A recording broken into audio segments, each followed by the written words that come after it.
Hello people, in this video let us look at this topic, what after MBBS. So I'm thinking that you are either in your internship or in your third year, fourth year and thinking now as to what after internship, after MBBS. So basically your internship itself, you will have option to do it in your college or elsewhere, which would be very expensive, and healthcare is very big. Okay, so now after MBBS, what? So clinical, non-clinical. So in this again we have divided into two. Clinical, you study clinical further or you work clinical. Non-clinical, you study further or you work further. Okay, so first of all let us look at clinical and study, which maximum people want to do. So what they do is they attend NEET PG, next, whichever is going to be there, and all the MD, MS, Diploma, DNB, all those will require the score. And as you know, this cutoff they keep reducing after second counseling, etc., so that they can fill the seats which are not taken as not interested subjects, or the seats fees are very high. So basically, they want the rich to be able to clear the cutoff and come and study. So that is how medical education has become. So the thing is, not only just for this clinical, sometimes you will need this NEET PG score for admission to MTech also. So just keep that thought in you. NEET PG, it is better to write, or next whatever is better to write the exam. Okay. Now coming to where are we here? So there are other exams, that is that INI what? CET, right? So this is the other exam that you can write for admission to AIMS New Delhi and the other AIMS Jipmer, Puducherry, NIMHANS, Bangalore, PGI MER Chandigarh, SCTI MST Trivandrum. Okay, so this admission notice you would have seen. So that is another exam that people usually write within India. And then there are a lot of other people who are targeting to go outside. There may be a lot of exams for that, USMLE, PLAB, etc. And in these also you will get non-clinical courses. So just remember. Then coming to without NEET PG, what to do? So there are some fellowships that you can do in emergency as of now. So you may need that specific state's registration. You might have to do, like if you want to do in Delhi, you'll have to take Delhi registration. I'll show you that. Like here, you have some fellowship programs. See this one, Max International Fellowship in Critical Care Medicine. So this one, they say that Delhi Medical Council registration will be mandatory. So wherever you are, you may have to register again with this Medical Council, Delhi Medical Council, duration 1 year. Course location is Max Super Speciality Hospital, Saket, New Delhi. So if you are ready to shift for 1 year, or if whatever your plan is, so you can get this Max International Fellowship in Critical Care Medicine. Look at this certificate course in pain management. This is a certificate course. This is not a fellowship. Okay. So here you can see that 4 trainees they will take. And this is the cost, and the eligibility is MBBS. Okay, there's another hospital here. Where is this one? Which is providing you this type of course. This is also called fellowship, so which is not bad. So people, earlier we had all these family medicine courses coming up as fellowship from St. John's and also from MGR University, right? But now it is not there. I think what holds value is it should be a fellowship, it should be called like that, and it should be from recognized by a university, and also you should be going there and attending, because nowadays online it's not at all recognized. Now this Marrow itself has started off this along with this society, diabetes, this one, right? This is pretty reputed, I feel. They started off the certificate program for clinicians in diabetes management. So this one also you can try. So there are a lot of other things, guys, Medvarsity and etc. that I think is not that recognized. It should come under a university is what we feel. Earlier, the RGUHS, right, the Rajiv Gandhi University also had some fellowship for which they had entrance exams. But now, again, that seems to have stopped, because the reason for all this is that MD courses, like we told you, the seats have increased, right? The MD, MS courses, the PG seats have increased. So what they are doing is they are fighting all the other courses so that these people get value for their degree, and why are there substandard courses, that kind of a thing. Now let us go to the next thing, clinical work as doctor. Now study, no study. We are working after MBBS, right? So a clinical work as MBBS doctor, right? So where what work can you get? Rural. Most of you will have a rural bond if you have done government. So you can do that, or you can work as a doctor anywhere to get clinical expertise. This is the best option. 1 year of clinical service is the best. 1 year, just 1 year I'm saying, so that wherever you go, you will get a job. Okay. You can usually know these pharmaceuticals for clinical trials, etc. They usually ask for a person who has 1 year clinical experience. After that, you become non-clinical, so it doesn't matter. 1 year clinical experience has a lot of value. You can go into research, you can go into as a corporate doctor, workplace injury, employee fitness, all that you can do. I think this one, short service commission, is some kind of an opportunity for medical service. I think this doesn't need experience, but I'm just saying, as a doctor, if you want to work, short service commission is what? Armed forces. So there's something else. Okay, that also you can look at. Look at this job by Novo Nordisk, Global Medical Advisor. Just look at the role, Global Medical Advisor, and look at what their requirement is. I'll just scroll down here. This is LinkedIn. See, they need an MBBS, okay, with at least 1 year of clinical expertise. That's it. So the role is Global Medical Advisor. Sounds good, right? So 1 year clinical expertise has a lot of value. And after 1 year of clinical expertise, look at this. There is some AFIH, Associate Fellow in Industrial Health, which you can actually, is a postgraduate certificate course of 3 months duration only. Just 3 months, right? Very nice. You'll get a postgraduate, and this is some, looks like it's from the Labor Ministry, so it looks like it is valued. Look at this. The eligibility for admission is you must possess MBBS qualification with complete registration, minimum 1 year of expertise in industry, which industry they didn't say, a relevant field of occupational health, or 2 years experience otherwise after completion of compulsory internship. So I'm thinking they didn't say it is clinical expertise. This is not very clear to me, but it looks like they want some 1 year experience in something or 2 years experience in something. So you basically understood, right? So getting 1 year clinical experience seems to be very useful. Okay. Now, jobs with 1+ year clinical experience, you'll have a lot. Okay. Now let us move on to something different. Okay. This part of the video is going to be focusing on a blend of both worlds, which is clinical and non-clinical.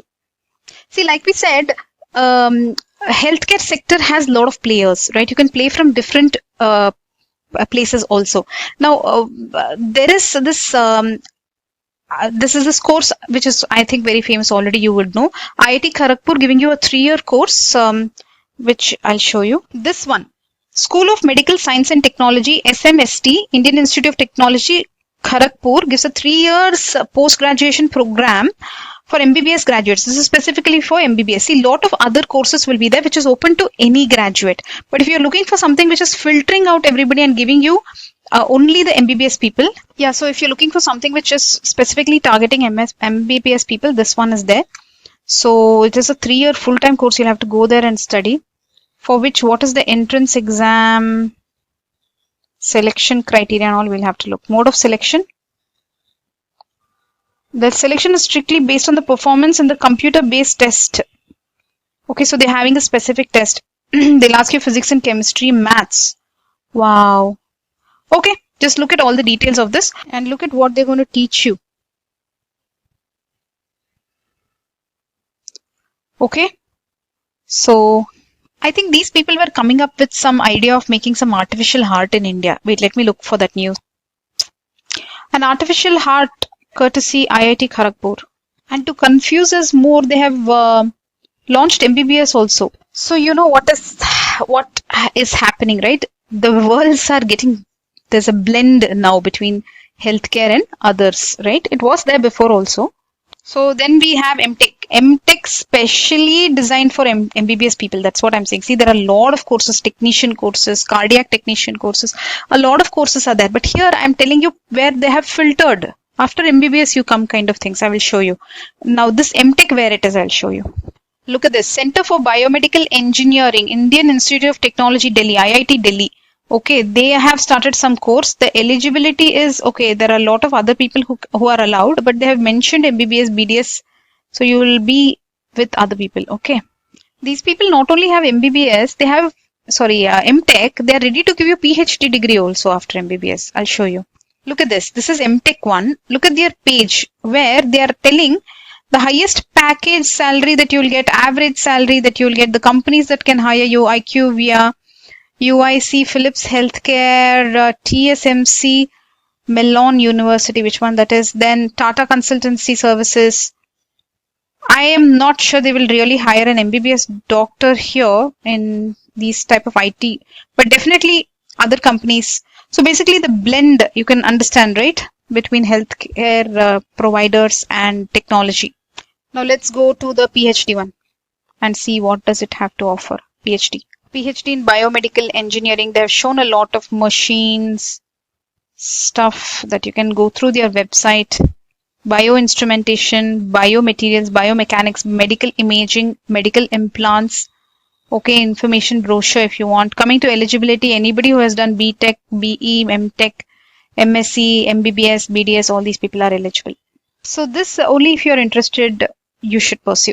Next, let's move on to MBA Health Administration. What I'm saying is MBA is available from IIM. Okay, let us say IIM will give you MBA, but they may not all of them will give you a health administration one. So if you want MBA degree, you can take MBA degree. If you want MBA with specific health administration, you can go for that. Okay, let us look at that. Look at this one. Indian Institute of Management, II. For this, you'll have to give CAT. Okay, if you don't have experience of 10 years, etc., you'll have to give CAT, etc. If you want a MBA where you go to the college and study. Otherwise, there are MBAs where you can sit at home and get those executive MBAs or something they call it. That one, if you want, again, you'll have to pay some few lakhs. From IIM itself, you can get these type of MBAs. Now look at this BITS Pilani website. MBA in Hospital and Health Systems Management in association with CMC Vellore. So all this you can try. You want a pure MBA or you want an MBA which is only for healthcare, that you can decide. Okay, there is something called Health Administration and Pharmaceutical Marketing, is it? Where did I see this?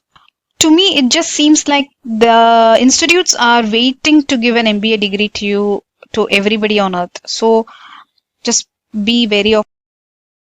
Let's move on now. Quickly, yoga, wellness I have just written here. You can do any type of naturopathy, etc. courses. You can look them up. Bioinformatics, you can learn all your biostatistics. You can become, if you know regulations, regulations for medical devices, for software.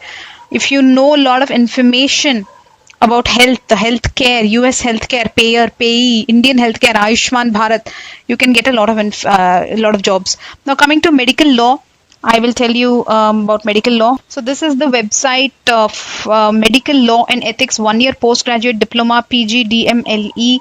This is from the National Law School of India, University, Bengaluru. It is a hybrid, online and hybrid program. Look at this one. So, so overview, they are telling you, you can look at all this later in detail. What shall we look at?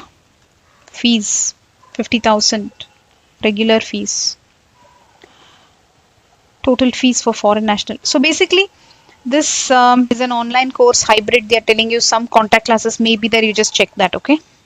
Otherwise, you can consider full-time law if you want. Then coming to all these dreamy things like UPSC. What is this? I forgot the full form of this. Combined Medical Services Examination is conducted by the UPSC for recruitment as medical officer in various organizations. So I think this should be moved to clinical, right? The CMS part is clinical. Then MSc you can do after MBBS, you can do MSc. That you please check the details, okay? Okay, so that was all the studies that you can do after MBBS and non-clinical. Now, if you want to work in non-clinical, you can work as a business analyst, as a subject matter expert for some companies. You can work. Okay, it's quite hard to get the job, but once you get that, it'll take off. Then you can work in IT, like I told you, as a business analyst, etc. As a content manager, it's like all the pathology, let's say, templates are there, right? You can upload them, you can refine them. Content management you can do. You can teach this, you already know. You can teach anybody from medical college to school to any other thing. Then there's something called as medical writing transcription. Wait, we'll show you. Actually, there is this medical transcription, medical writing, etc. This is Marrow, actually, which has put up this medical content reviewer job for MBBS graduates. So you may need to get trained in all this. Some amount of training you might need. Okay. So whatever you do, you earn also, you learn also. That is our suggestion. That's all. So basically, to summarize this video, we would say that earlier it was easy to do fellowships, etc. after MBBS. Now, because of the increase in PG seats, those fellowship programs are not there, and you will have to find your ways after MBBS. That's all for now. Hope you have learned something from this video. Healthcare is really big sector. Let me tell you what I am doing actually. So this is my designation, Assistant Manager Application, Medical Instrumentation Department in a company. And this is my name which I have hidden. So basically we have many medical instruments, medical devices which do nerve density scan, we do endothelium checks, we do central BP monitoring, we do even now I have actually got into artificial heart, which is approved, FDA approved. So it is very promising. There is more money also involved when you come out of the clinical setup at this stage. So again, if you want to run away from the toxicity that people talk about, then it would be a good thing too. So it's you who has to be mentally be ready to explore and also find that balance in your life. Okay, bye bye.